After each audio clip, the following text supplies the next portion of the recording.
Esther, chapitre 5. Le troisième jour, Esther mit ses vêtements royaux et se présenta dans la cour intérieure de la maison du roi, devant la maison du roi.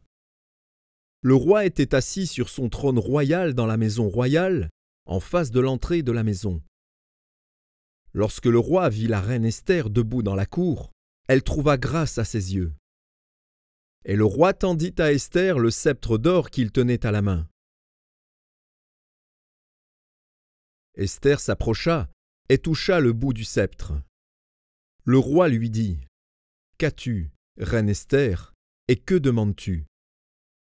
Quand ce serait la moitié du royaume, elle te serait donnée. » Esther répondit : « Si le roi le trouve bon, que le roi vienne aujourd'hui avec Aman au festin que je lui ai préparé. » Et le roi dit : « Allez tout de suite chercher Aman, comme le désire Esther. » Le roi se rendit avec Aman au festin qu'avait préparé Esther. Et pendant qu'on buvait le vin, le roi dit à Esther : « Quelle est ta demande ? Elle te sera accordée. Que désires-tu ? Quand ce serait la moitié du royaume, tu l'obtiendras. » Esther répondit : « Voici ce que je demande et ce que je désire.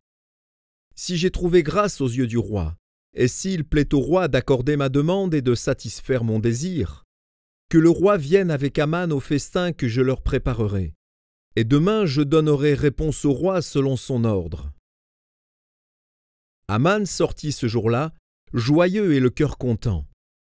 Mais lorsqu'il vit, à la porte du roi, Mardochée qui ne se levait ni ne se remuait devant lui, il fut rempli de colère contre Mardochée. Il sut néanmoins se contenir, et il alla chez lui. Puis il envoya chercher ses amis et Zeresh, sa femme.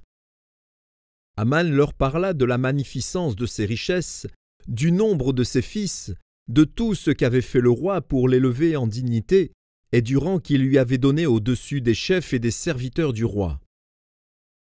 Et il ajouta : « Je suis même le seul que la reine Esther ait admis avec le roi au festin qu'elle a fait, et je suis encore invité pour demain chez elle avec le roi.